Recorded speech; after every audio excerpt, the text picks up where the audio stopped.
নমস্কার প্রিয় দর্শক বন্ধুরা, জয় মা লক্ষ্মী। লক্ষ্মী দেবীর কাছে সকলের মঙ্গল এবং কুশল কামনা করে আজকের ভিডিওটি শুরু করছি। বন্ধুরা, শাস্ত্রমতে পূর্ণিমা এবং অমাবস্যার বিশেষ গুরুত্ব রয়েছে। বছরে 12টি পূর্ণিমা তিথি পাওয়া যায়। পঞ্জিকা অনুসারে মনে করা হয় আসনে যে পূর্ণিমা তিথি এসেছে তা অত্যন্ত গুরুত্বপূর্ণ। পৌরাণিক বিশ্বাস অনুসারে মনে করা হয় এই দিনে দেবতারা মর্তলোকে এসে মানব রূপ ধারণ করেন এবং গঙ্গা স্নান, দান, জপ ইত্যাদি করেন। বন্ধুরা, এই পূর্ণিমা খুবই শুভ বলে মনে করা হয়। বাংলা পঞ্জিকা অনুযায়ী এখন ফাল্গুন মাস পড়ে গিয়েছে, কিন্তু এই পূর্ণিমাটাকে মাঘী পূর্ণিমা বলা হয়, কারণ এই বছর অধিক মাস থাকায় সমস্ত কিছু পিছিয়ে গেছে।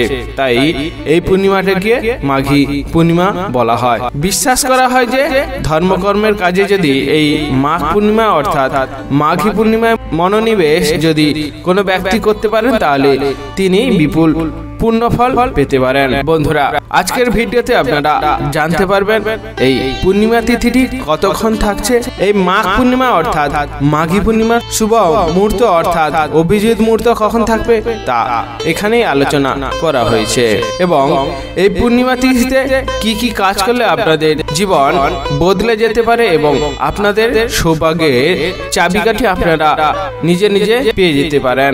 তাই অবশ্যই বন্ধুরা, ভিডিওটি প্রথম থেকে যদি শেষ পর্যন্ত দেখতে পারেন তাহলে অবশ্যই আপনারা তা বিস্তারিতভাবে জানতে পারবেন। নমস্কার প্রিয় দর্শক বন্ধুরা, সঠিক দিশা এই চ্যানেলে আপনাদের স্বাগতম। ভারতীয় দর্শন শাস্ত্র এবং বিভিন্ন দেবদেবীর পূজার মূল আলোচনার বিষয়ে এই চ্যানেলে আপনারা যদি নতুন থাকেন অবশ্যই চ্যানেলটি সাবস্ক্রাইব করবেন, পাশে থাকা বেল আইকনটি অবশ্যই বাজিয়ে দেবেন পরবর্তী ভিডিওটি প্রথমে পাওয়ার জন্য। কমেন্ট বক্সে জয় মা লক্ষ্মী অর্থাৎ জয় শ্রী বিষ্ণু লিখতে কখনোই ভুল করবেন না এবং ভালো লাগলে একটি লাইক করবেন। বন্ধুরা, চলে আসা যাক আজকের ভিডিওতে সম্পূর্ণভাবে আলোচনা করার জন্য এই পূর্ণিমা তিথিতে কি কি করতে হবে এবং এই পূর্ণিমা তিথিটি কতক্ষণ থাকতে চলেছে। বন্ধুরা, এমন দিনে জগতের পালনহার অর্থাৎ শ্রী বিষ্ণু ও দেবী মা লক্ষ্মীর বিশেষ পুজো আয়োজন করা হয়। এই দিনের পুজোতে সফল হলে শ্রী বিষ্ণু এবং দেবী মা লক্ষ্মীর বিশেষ কৃপা পাওয়া যায় বলে মনে করা হয়। এই দিনে বিশেষ ধর্মীয় কাজ করলে 32 গুণ পূর্ণ ফল লাভ করা যায়।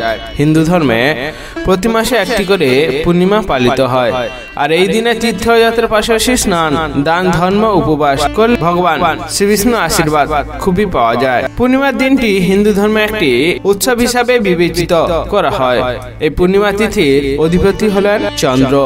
এর সঙ্গে পূর্ণিমাতেই সমুদ্র মন্থন থেকে নেমে এসেছিলেন দেবী মা লক্ষ্মী।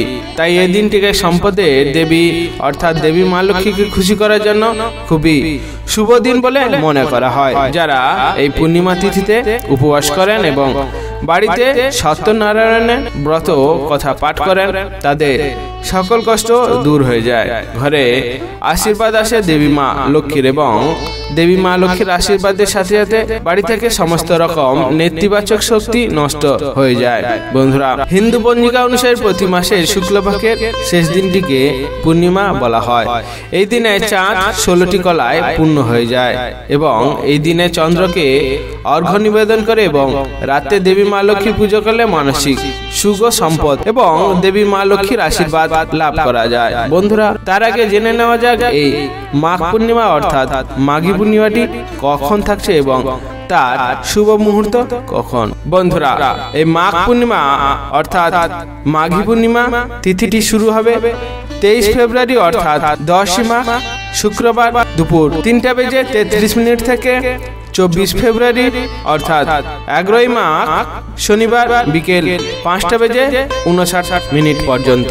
বন্ধুরা, উদয় তিথি অনুসারে এই পূর্ণিমা তিথিটি পালিত হবে 24 ফেব্রুয়ারি অর্থাৎ 11 মাঘ শনিবার। তাই এই দিনটিতে আপনারা খুবই নিয়মিত কাজ করতে পারেন। বন্ধুরা, পঞ্জিকা অনুযায়ী 23 ফেব্রুয়ারি যেহেতু পূর্ণিমা এবং সত্যনারায়ণ ব্রত পালন করতে হবে, কারণ এই তারিখে রাতে পূর্ণিমা তিথি থাকবে এবং রাতে চাঁদের পুজো করা বিশেষ মাহাত্ম্য রয়েছে। বন্ধুরা, 23 ফেব্রুয়ারি ফাল্গুন পূর্ণিমার দিনে রবি যোগও থাকবে, তাই 24 ফেব্রুয়ারি উদয় তিথিতে পূর্ণিমা থাকবে।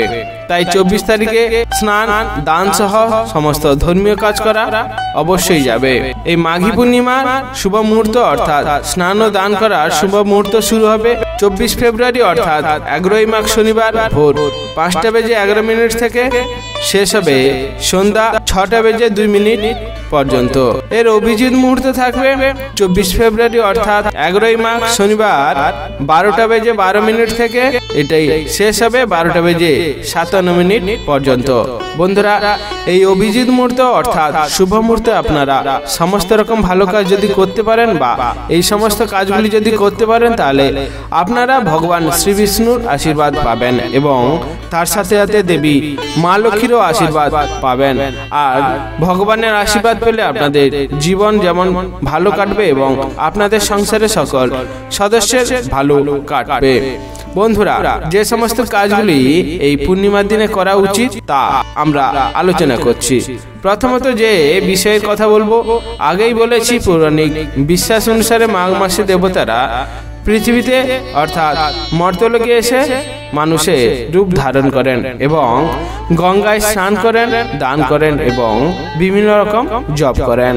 এই সময় ভগবান শ্রীকৃষ্ণ গঙ্গায় অবস্থান করেন বলে জানা যায়। তাই এই দিনে গঙ্গায় স্নান করা খুবই শুভ বলে মনে করা হয়। এর মাধ্যমে মানুষের সকল মনোবাঞ্ছা পূরণ হতে পারে এবং সেই ব্যক্তি মোক্ষ লাভ করতে সক্ষম হতে পারেন। এই মাঘী পূর্ণিমার দিনে গঙ্গার তীরে যদি কালো তিল মিশিয়ে স্নান করেন বা গঙ্গায় যদি কালো তিল মিশিয়ে স্নান করেন আপনাদের খুবই শুভ ফল লাভ হতে পারে এবং পূর্বপুরুষদের আত্মাকে সন্তুষ্ট করার জন্য এই দিনে আপনারা কুশে কিছুটা কালো তিল এবং জল মিশিয়ে পূর্বপুরুষদের উৎসর্গ করতে পারেন। এর ফলে আপনারা পূর্বপুরুষের আত্মাকে সন্তুষ্ট করতে পারেন এবং তার সাথে সাথে আপনাদের পরিবারকে সমৃদ্ধির আশীর্বাদ প্রদানও করতে পারেন। এই প্রতিকার সুখী বিবাহিত জীবন এবং বংশবৃদ্ধির জন্য কার্যকর হতে পারে।